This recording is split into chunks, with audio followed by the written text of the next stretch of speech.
This NorthJerseySports.com multimedia presentation is brought to you by Classic Mortgage. Need financing for a new home? Want to refinance the one you already have? Classic Mortgage has you covered. Specializing in all types of mortgages, FHA, Veterans Administration, new construction, traditional, and more, Classic Mortgage has the keys. Talk to one of our home finance experts today. Call us 201-906-7457 or visit our office at 25 East Spring Valley Avenue in Maywood. Open the door to your new place with Classic Mortgage, your hometown lender.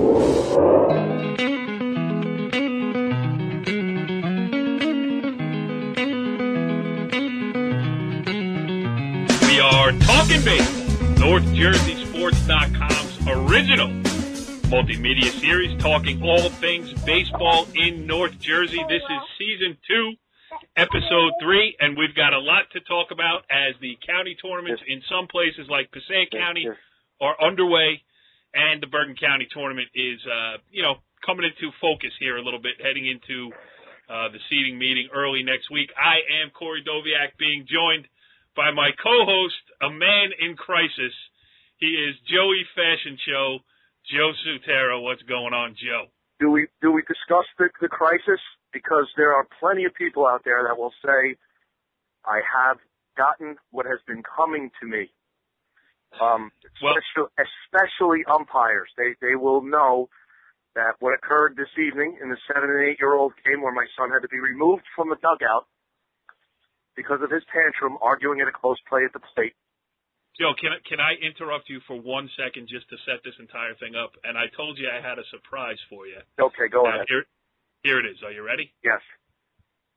And now it is time for the segment that everybody has grown to love here on Talkin' Baseball. It's unbelievable. It's the Joey Fashion Show. Rant. Served him right. Oh. It wasn't even a blip on the radar. The week. My kids are running around. Sponsored by Moe's Southwest Grill. Good to be back. Put some hot sauce on it. Oh, I love it. I worked hard on that, pal. I love it. Do you want to hear it again? Before we get into the rant? Just put it, because you know what? Barton's been with you for years. Doesn't have his own intro. No, does not have his theme song. Does not have his theme song.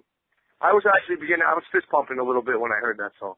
All right, one more time, just for you. Thank you. And now it is time for the segment that everybody has grown to love here on Talkin' Baseball. It's unbelievable. It's the Joey Fashion Show. Rant. Served him right. Oh. It wasn't even a blip on the radar. The week. My kids are running around. Sponsored by Moe's Southwest Grill. Good to be back. Put some hot sauce on it. All right, Joe, now proceed. What happened over there at the Little Ferry Little League? Well, I'm going to give you I don't want to bore people. But right, give us the condensed version. The condensed version is very simple. My son James gets tagged out at the plate. He's laying there, thinks he's injured, laying in the dirt, dramatizing the event that occurred. So I take a couple steps towards the plate, only to find out that he gets up and he screams at the umpire, I was safe. I was safe. Now let me get one thing straight. Was he safe? He was out. Because he missed the plate when he slid. He tried to dive back, and the kid stayed with the play and tagged him. So now the umpire was the other coach. You know, he's standing behind the plate, and he calls him out, and my son gets up and screams at him, and then throws a tantrum, which we're making light of it right now. But first time as a coach and a parent, I honestly did not know what to do. Good thing my wife went in there and ripped him out of the dugout. And we're still dealing with that right now, actually, as the show is going on. Dr. Cirillo. Next week we're going to have Joe Cirillo on, Dr. Joe Cirillo, and he can try to mediate this whole thing. I mean, the guy's got 48 degrees. Yeah, he's got to climb out from all of those degrees. To get on the show. All right, so tonight's show is going to be a good one because we're going back to your roots tonight. We're going down to Rutherford, place that you coached as an assistant. We're going to talk to Carmen Spina, the Rutherford Bulldogs head coach, and we're also going to talk to Neal Calabrese, the senior shortstop. And I don't want to give too much away about his story, but I'll give some stuff away about Spina. I'm looking forward to that. We'll talk to Neal first with Carmen, and then we'll let Neal get on his way, and you can get at it with Carmen Spina. But I was down in Rutherford last week. I covered them playing Hawthorne, and Neal Calabrese had a great game, 8 RBIs, and I was talking to him afterwards and got his full story. I don't want to get into it right now. I'll wait till we have those two on the line. But Rutherford's a good story because they're good in baseball as usual. Neal Calabrese is a great story because this is a great kid we're going to talk to. Good. I'm looking forward to it. All right, Joe. Well, it is my pleasure, and I mean that, to introduce our two guests tonight. First of all, let's bring in on the Moe's Southwest Grill Hotline, Rutherford head coach Carmen Spina. Carm, thanks for joining us here on Talkin' Baseball. Oh, no problem. Thanks for having me, Cor. It is my pleasure. We had fun when we did this last year, when I believe we were ripping the Bergen County Selection Committee that Joe Sutera sat on. Is that correct? Absolutely. It was that'll be brought up later, too. So before we get to the good stuff there, let's get to some other good stuff as we also welcome in Rutherford senior shortstop Neal Calabrese. Neal, thanks for joining us here on Talkin' Baseball. No problem. Thanks for having me.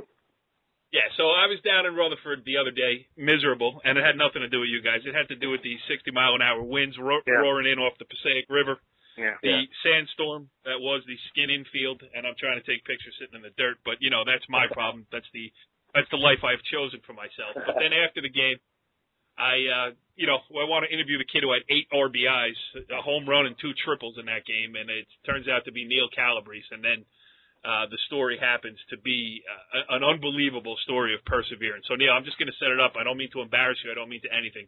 But for people listening, Neal is a childhood leukemia survivor, first of all. And then as he, fights through that, comes up into the high school ranks, blows out the same knee 2 times. Once a sophomore year, I believe, in football. You can correct me if I'm wrong. Once as a junior playing basketball, and now is back playing a healthy season at Rutherford. The Bulldogs are good. So, Neal, I mean, we'll get into some specifics, but just first of all, just how good does it feel to be playing? It's pretty great. I've been through a lot, as you said. It's been a long road. 12 months of physical therapy, missing your big seasons 2 years in a row is pretty tough. But, playing and being able to hang out with your teammates and actually be part of the action and not just watching from the sidelines is pretty big. And I was sitting there. Now, Joe, last week we did a little rant about our friend Dennis Nelson, talking about what a good guy he is not. Right. And I want to give a little insight to what a good guy I am not as well here. Because after the game, Neal has 8 RBIs, and I'm like, oh, this is going to be a good – and then as I'm interviewing Carmen, he's telling me about Neal's story, and I'm like, oh, this is great. Then I realized the guy from the Ledger is there. Oh. Now, I want this story to get as much, publicity as possible. I want Neal's story out there. I want all that stuff. Right. But as Carmen is telling the guy from the Ledger, I'm sitting there going, shut up. This is my story. Typical Spina. That's me. The Star Ledger, listen, the Star Ledger, okay, doesn't care anything about Bergen County teams. I don't care what anybody says, okay? Right. They're not a Bergen County paper. And what does Spina do? He throws NorthJerseySports.com, who has given him and his program a tremendous amount of exposure, as is evident by tonight, okay, giving him a soapbox to rant about how bad the Bergen County tournament is, okay? And what does he do? With you standing right there, he gives it to the Star Ledger. You guys know I'm from Essex County, right? I'm originally from Belleville. It's, we don't care. My family members pick up the paper, Doesn't matter. You're never getting Coach of the Year because I will sabotage it. After last year's rank, I might be 15 years before I'm clear of that.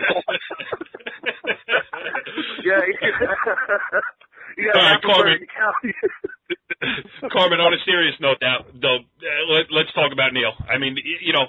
As a guy with your perspective, running this program, and you see a kid like this who gets out there and now is playing every day at shortstop for you, just talk about him. The kid is, if you guys, I know Joe would appreciate this because I know he always demanded, this from his players, but Neal, would be the full, in the off-season, he would not miss a workout session. He's in the weight room. He's running. He's training. He played for me the summer before he got hurt, which was heartbreaking, and I know Joe was involved in it. He played about 40 games for me for Watica, and for him to go down, during football, and it was like a non-contact injury. He was you were cutting on a punt, right, Neal? On a punt return, I think. On a punt return. You know, and they, you know, he called me up and, you know, he said, Coach, I don't think I'm going to be able to play. And I mean, I was tearing up for him because, you know, I just knew the amount of work that he put in. And then, you know, the next day in school, Nick DeBarry comes over to me. You guys both know Nick, and Nick says, Carm, I guarantee you that kid will be on the field for you next spring. And sure enough, I mean, here he is. So last year, he did wind up, I don't know if he played early enough for Joe I think the second time around Joe saw him, but, you know, he, even with all that adversity, he still found a way to come back. And you know, that's what it's just amazing about the kid. And then, you know, sure enough, you know, Nick calls me in the summer and is like, Carm, I got some bad news for you. And, you know, like, I thought he was, you know, busting my chops. He's like, Neal went down again, you know, and I was just like, no way. And he said there was like, you know, a 3% probability of that happening again, right, Neal? Was it something like unthinkable? Yeah. The odds of the same knee and the same injury? Yeah. And I said, what's going to be left of this kid's, you know, like, I mean, I know he did it last time, but, you know, honestly, I was saying to myself, I'm scrambling because I said, I just don't see how he can physically do it. I mean, going through that kind of trauma twice on the same, you know, knee, you know, and sure enough, you know, he came up to me in school and he said, Coach, I'm going to tell you right now, I don't care what it takes, I'm going to play in the spring. He missed football, but he was at every game. He missed basketball. He's on the sideline with a clipboard. And then he joined swimming, you know, this winter just to kind of work on his mobility and get that joint back, you know, to where it had to be for baseball. But, you know, there's guys, I mean, Joe will tell you, like, you miss a whole summer playing baseball. I mean, you're behind in the preseason. And, you know, he would stay after, take an extra 50, 60, 70 ground balls after practice. I mean, even, you know, when the weather was cold, and you know how it is down there with that wind, Corey. But, I mean, it's just, you know, with this kid on my team, I'm like, you know what? I mean, I know he's giving me everything he's got. So, I mean, if we lose with kids like him, I'm okay with it because I know that, you know, he sold out every play of that game for me. And you know, that's just his character and you know, his family. I love his family. His grandfather's a Hudson County guy. He comes up to me and talks to me in Italian. Wants to bring some hot peppers to the game for me next game. Yeah, great. I think I'm going to get him because I got the store. Come on, Spina. All right, enough with the talk about the pasta fazool. Can we just move on? We're talking baseball here. So, Neal, what was the motivation? I mean, you could have very easily, after one knee injury, said, you know what, I'm just going to concentrate on other things. Because another part of the story is, too, that Neal is going to the University of Maryland to study medicine. So, listen, the kid's got a lot going for him. At any time, he could have said, you know what, enough's enough. What was the motivation to, you know, each time get back up and say, I'm going to be out there? Well, you know, I've always had, like, a strong passion for sports. As I going through cancer, sports were always a big part of my life. All my cousins played sports. I've always had a passion to play and be part of a team. And, you know, all coaches will tell you that you learn things in the classroom and you learn things on the field that you wouldn't learn anywhere else. And that's something that really stuck with me because there's things you learn about leadership and teamwork and responsibility that you really pick up on the field. And being out there with a team and having guys around you that they have a same goal and they want to win, and that, you know, like they're giving your all and you're giving their all. So it really it's like a team effort, and that's what I love about sports. Go ahead, Joe. You got a question? I don't have a question, but yeah, I do. But I want to state first that, you know, as coaches, a lot of times the game of baseball is there's two words really: mental toughness. Because I mean, there's so many things in the game that create adversity, and how a kid and how a player overcomes that adversity or stands up to it, you know, and looks it in the eyes and is able to succeed, you know, says a lot about the team and the character of that person. I mean, and as coaches, we look a lot of times, we could teach the fundamentals, the X's and O's, and, you know, we can talk a lot about the game, but a lot of times you have some trouble trying to simulate an example or give an example of how to be mentally tough. and how to overcome adversity. And I think that you obviously, and I don't think Carmen would argue with this, there is no better example that team and that program can have. When they're down, or your team might be down, or an individual, may not have come through, a teammate may not have come through in a big spot. I don't think that anyone can get down when they got a guy who's overcome as much as you have on that team. And not only to overcome that, but then to go back and be the leader that you've been for Carmen, is a tribute to your character and your mental makeup. The one question I do have for you: when you look back on everything you've been through, what has been the most difficult? What was the most difficult time for you in terms of not being able to be on the field? Obviously, it was difficult not to be out there, but what did you do to help cope with how difficult it was for you not to be out there? I think a lot of it was still being part of the team aspect. I mean, as this football season, I was on the sideline every game. I was up in the booth doing some work for Coach Howell, so trying to help the team in any way I could. And I know I couldn't be out there, and obviously I wanted to, but being able to be around the guys and try and pick everybody up when something's going on, and still be a part of the team was a big thing for me. And it was challenging not to, but I was glad that I was able to stick around and help out in any way I could. Good. Neal, okay, go ahead, Joe. No, I just that alone, that alone had to be an example for every program. Whether it was soccer, volleyball, it didn't matter, male, female sport. That school had to know that given your situation, for you to still be committed and dedicated is an example for the entire athletic program over there at Rutherford. And to put it another way, I mean, how do you not run out of ground ball when you got Neal Calabrese as your shortstop? You know what I mean? I mean, you're 0-2, and you strike out in a big situation. How could you ever possibly go into the bench and hang your head? When you got a kid like this on your team, doing what he's done since not over an extended period of time. The kid, he didn't suffer an injury for a month. Right. You didn't overcome what you overcame as childhood with the leukemia and everything. It's just, it's an unbelievable story. I don't know of too many stories that parallel what you've been through, and it's hard not to root for a kid like you. The other question I have. The only people that know about it are us and the Star Ledger. And guys, if I could Star Ledger got it first.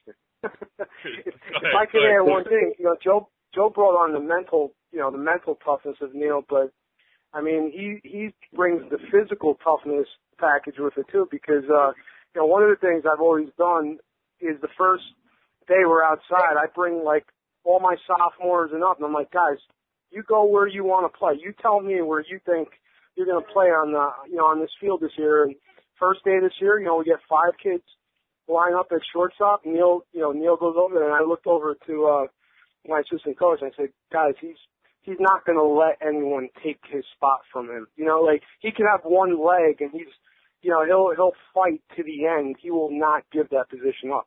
So everyone was asking me who's going to play shortstop this year because no one thought he could come back. I said, guys, Neal's going to play shortstop because he's not going to allow anyone to take it from him. And he's going to carry that with him.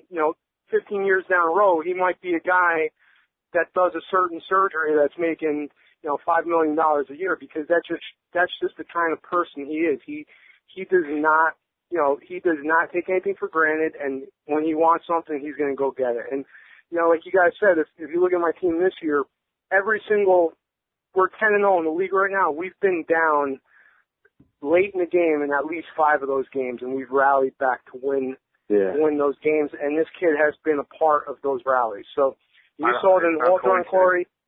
We did it against Pompton the other day. The kid is he's tough. Neal, we'll let you go here. I got a couple more. Well, one more for you. I have another question before he goes too, Cor. Okay, yeah, I got 2 more tips. Neal, what do you got to do tonight, Neal? You got anything to do? No, I'm with you guys. All right, good. Let's get some sausage and peppers. Carm, let's speak some Italian. Let's settle in here. One thing I would like to do on the Talkin' Baseball show this year, somewhere on NorthJerseySports.com, please don't take this the wrong way with my present company. I would like to get one guest, Sutera, whose name does not end in a vowel. Impossible. I won't do the show.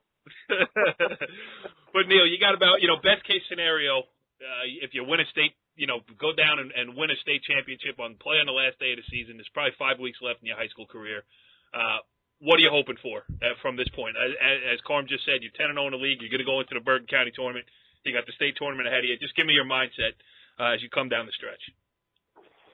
We're just trying to take one game at a time. We got a tough schedule coming up. We got a lot of independent games. We're coming in the home stretch of the league. So we're taking things one game at a time, but overall we'd like to play high in the counties. We'd like to get pretty far in the state, and it really comes from the team effort. So my teammates and I, we're really working hard, just to ensure that we're going to do everything we can to get as far as we can this year, and no regrets when we finish the season. Wherever we finish, if we don't end up winning anything, we want to be able to know that we did what we could to get where we were. Go ahead, Joe. What's your question? Quick one. Do you have to figure out the batting averages for Coach Spina as well, or is he capable of doing that on his own? Don't answer that, Neal. Don't answer it. You got to still call the tomorrow. Joe Sutera does not. Tell what we're using, Neal. Because he's on to something here. We got the Game Changer app. It's recorded by your. Oh, you stole it, Spina.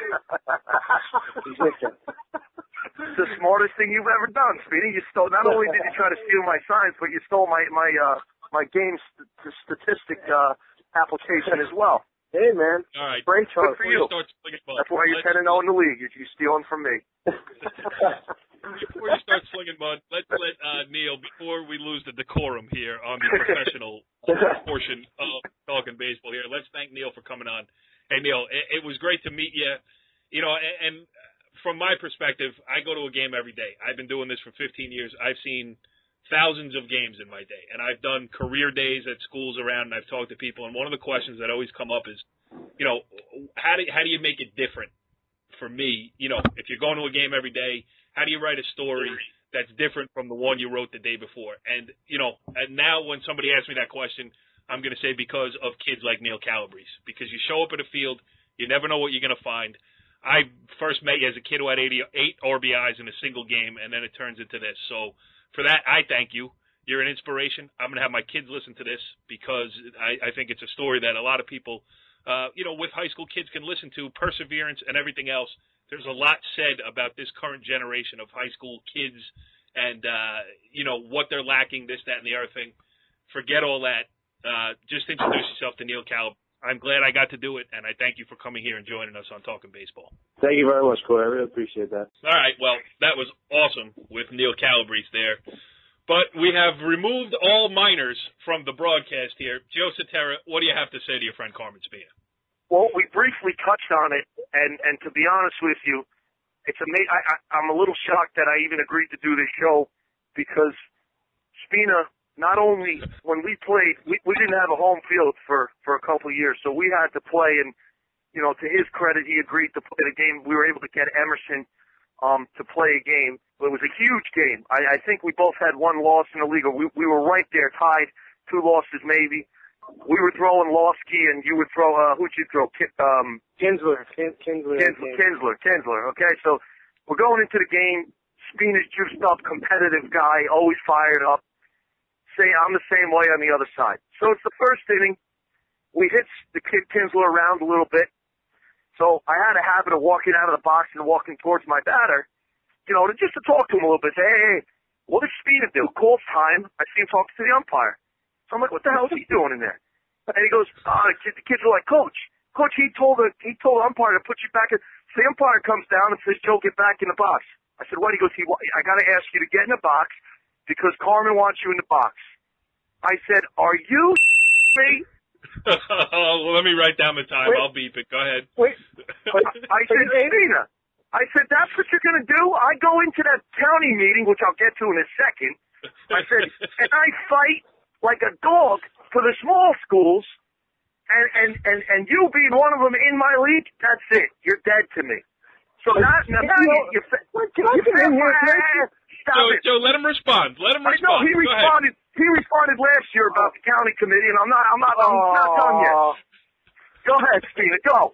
All right. So there's two sides to every story, and I'm watching, and I see first guy gets up, 0-2 curveball, rips a line drive into right field. Next guy, lefty hitter, smokes an outside fastball down. I'm like, Sutera does not teach hitting that well.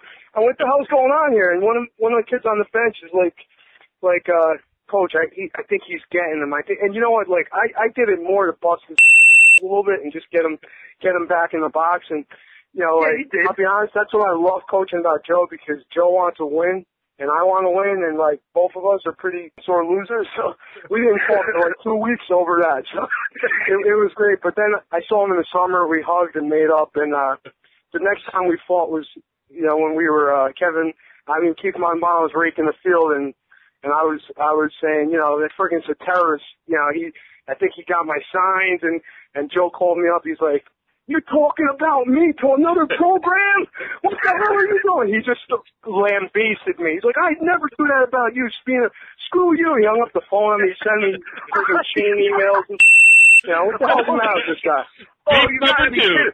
Spina, no way. First of all, the 0-2 curveball, and I remember it, that blind hit up the middle, okay? He smoked it. There was vapors come off it, court. The kid hung it, and we banged it, okay? Bad location.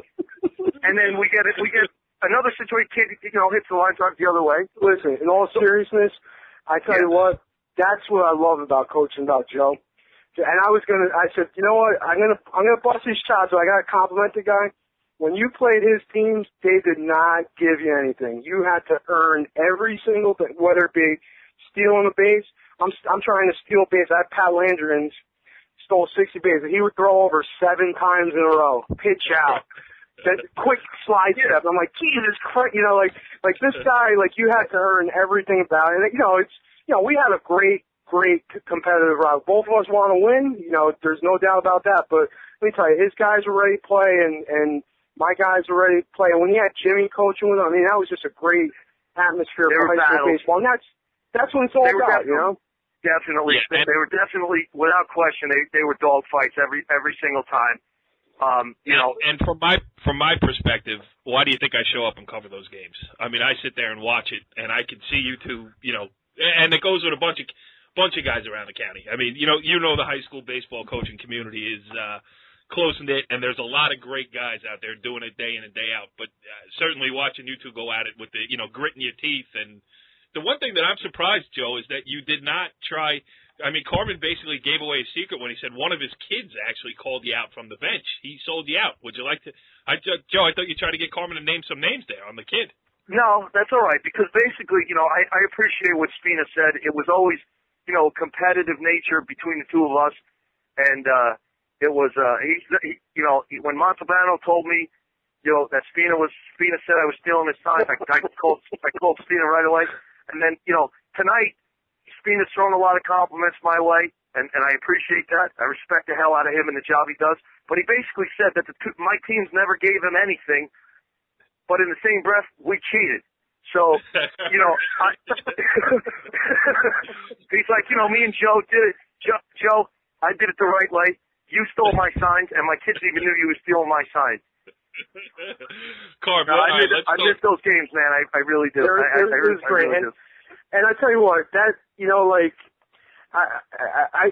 that's what, and Joe's right, because anytime anyone tries to downplay, our league and, say something about our conference, he was our biggest fighter in there, and, he if anyone watched those games, and, the thing is, Joe and I, when we're playing independent games, and Joe would always play, the big schools, and I would play big schools. We're Group 2 schools. We're throwing sophomores in those games.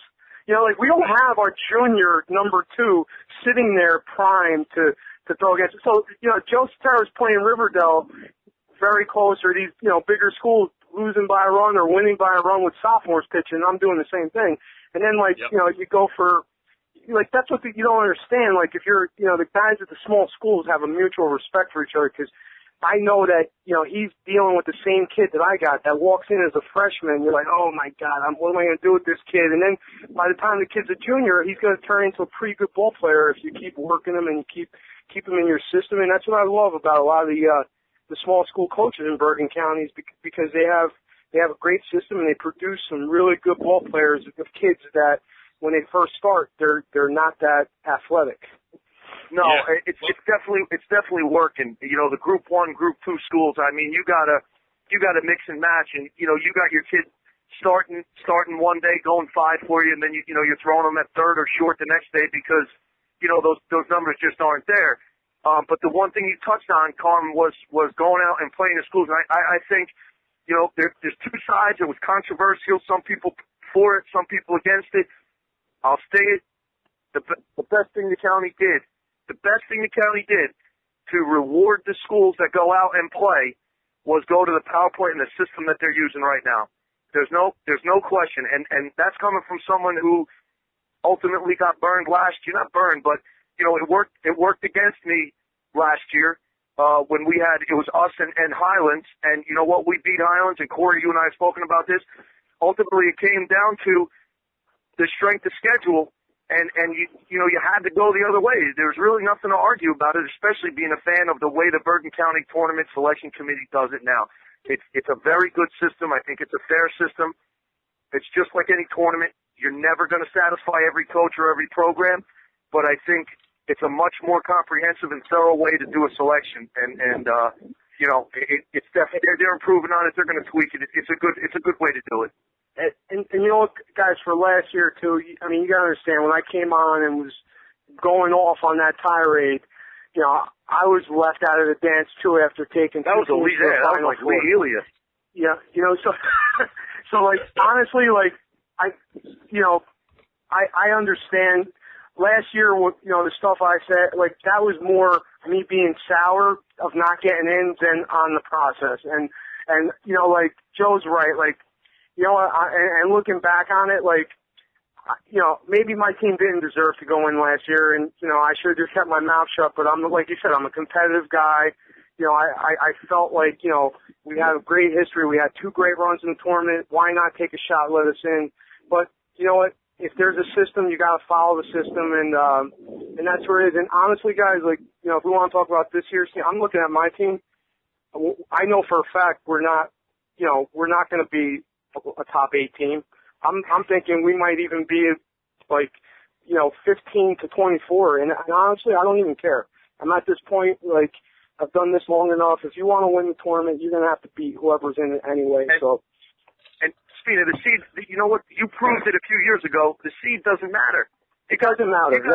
You got a 20. You got a 20 that year, a 20, yep. and made it to the semis. It's just get in, get your game, throw your guy out there, and go win. And that's it. There's so much put on. I can't believe this team's here, and I can't believe that team's seated there.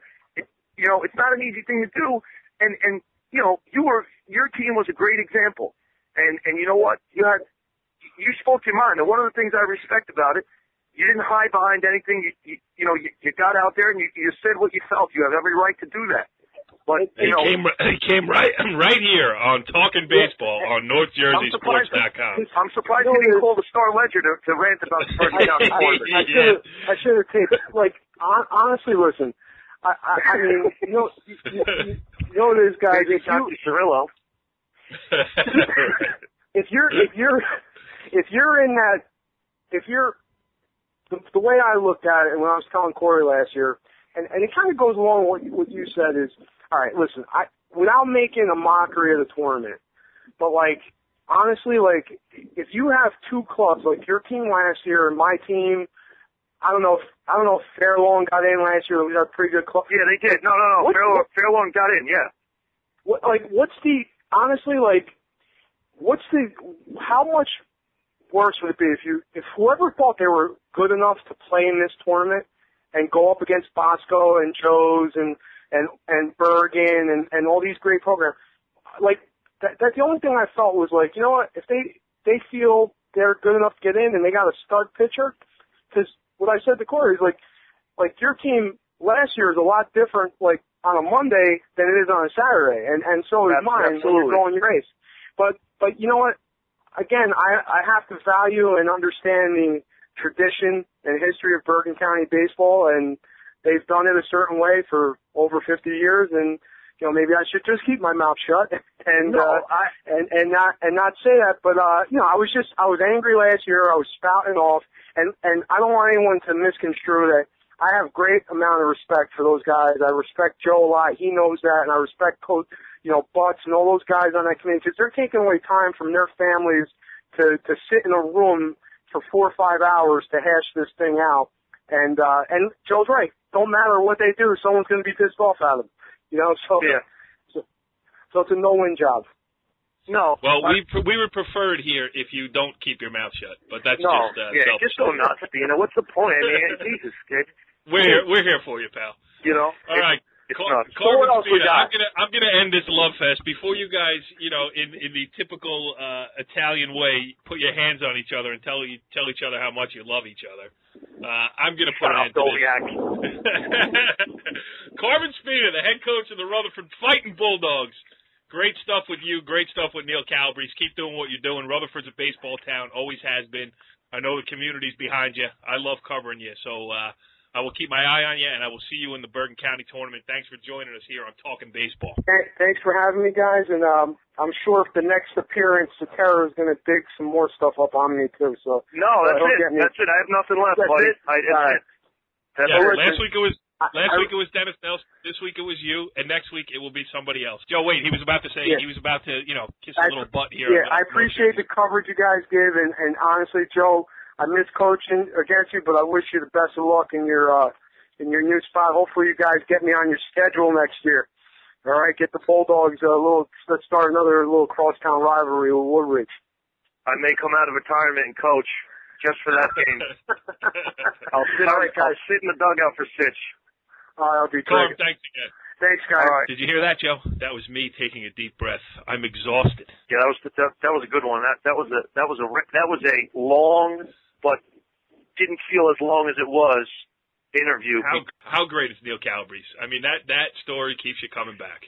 To be honest with you, I think we covered it in the show, and I know I tried to kind of simplify it, but I mean, from a coaching perspective, not having coached that kid, just knowing his story and knowing what he overcame, that little snapshot of a 10-minute conversation where the kid answered 4 questions, knowing what he's been through, you understand what was instilled in him, and the kid is just, he's a leader because of what's been instilled in him, and he's a leader because of what he's been through, what he's overcome, and what he's done for that, athletic department as a whole in Rutherford. I mean, I said it earlier, I don't know, I'm not taking away from anybody that's ever had a story like that, but try to find a story that parallels this kid. Yeah, I will. It's funny you just said that. My mind flashed back to about 1996 or 1995. I was my first job at the Suburban Trends. I was a sports editor, and I don't even know if I was the sports editor yet. I might have just been stringing. I'm not sure. But I wrote an athlete of the week story on a kid named Jimmy Nolan from Pompton Lakes. He was a baseball player, got a tumor in his arm, and had to have his arm amputated from the shoulder up. Wow. This was his right arm. He was a baseball player, the whole thing, through righty. It was his dominant side. So what does the kid do?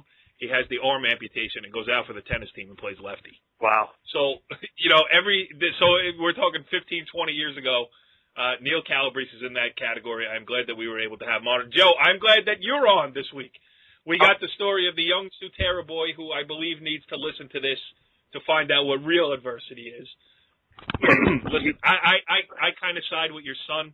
I think the other team, at that level, the other coach was umpiring home plate. I don't think he's, credentialed to do that type of thing. I think your kid got a raw deal. I think he beat the play at the plate, and I think he was right to say that he was safe because it shows that competitive fire. But on the other side of it, you can have him listen to the Neal Calabrese story and tell him that it's really not that big of a deal. You know what? It wouldn't be that big of a deal tonight if 2 weeks ago he didn't get called out and throw his helmet his hat, both of his spikes, and his glove in the corner of the dugout. We got to remake the Bad News Bears. And then he definitely is, because he'll stand in center field. And you know what? It's funny, but it's not funny. And he's throwing gloves in. So 2 weeks ago, he got grounded for every piece of equipment that he threw in the dugout, which was 5 pieces. So he got 5 days. And it was adjudicated by my wife.